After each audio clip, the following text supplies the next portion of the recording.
Cabinet मंत्री सुरेश खन्ना पहुंचे रायबरेली। कहा, आपातकाल के नाम पर अधिकारों का कांग्रेस ने हनन किया था। आपातकाल के 50 वर्ष पूरे हो गए, जिसे एनडीए सरकार काला दिवस के रूप में मना रही है।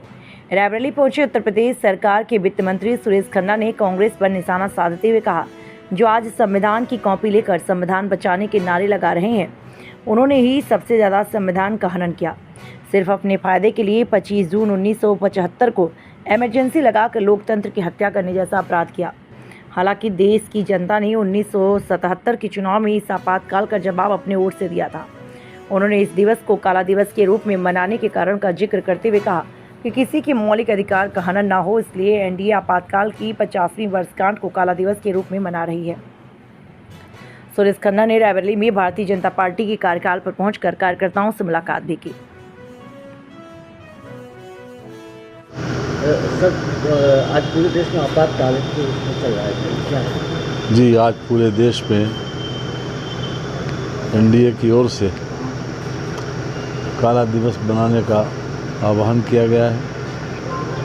आज के दिन 25 जून 1975 को ही देश में आपातकाल लागू हुआ था और वो आपातकाल की स्थिति नहीं थी, वो तो श्रीमती इंदिरा गांधी जी को अपनी कुर्सी बचाने के लिए ये कदम उठाना पड़ा था और उन्होंने पूरे देश को जेल खाना बना दिया। पूरे देश में जितने विपक्ष के नेता थे उन सबको जेल में डाल दिया और सिविल राइट्स को समाप्त कर दिया। जितने भी हमारे फंडामेंटल राइट्स संविधान में दिए गए थे, सही मायने में आज का दिन दोबारा कभी ना आए। जिस प्रकार से कांग्रेस के लोगों ने इस देश के ऊपर आपातकाल थोपा और लगातार मार्च 2026 तक नहीं, मार्च 2023 मार्च 2076 तक 77 तक जिस प्रकार से इमरजेंसी लगी रही और उसी इमरजेंसी के दौरान ही चुनाव करवाना पड़े क्योंकि इंटरनेशनल दबाव था और उसके बाद कांग्रेस को बुरी तरीके से पराजय झेलना पड़ी। पहली बार ऐसा हुआ था कि विपक्ष की सरकार संसद में बनी थी। संसद में भारतीय जनता पार्टी का बहुमत था।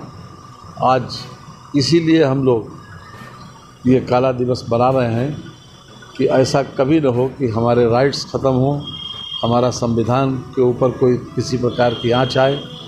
आज जो कांग्रेस के लोग यहाँ पर संसद में और संसद के बाहर जिस प्रकार से संविधान की कॉपी लेकर उसको दिखा रहे हैं, उन्होंने ही सबसे ज़्यादा संविधान के साथ धोखा किया।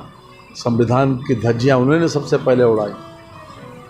भारतीय जनता पार्टी इसलिए मना रही है कि इस प्रकार की स्थिति कभी न पैदा हो और मोदी जी ने जिस दिन से प्रधानमंत्री बने, संसद में जिस प्रकार से लोग मंदिर में मत्था टेक कर जाते हैं, संसद में मत्था टेक कर गए थे और लगातार अपने संविधान को हमेशा नतमस्तक करके एक गीता और रामायण की तरह उस पुस्तक को स्वीकार भी करते हैं।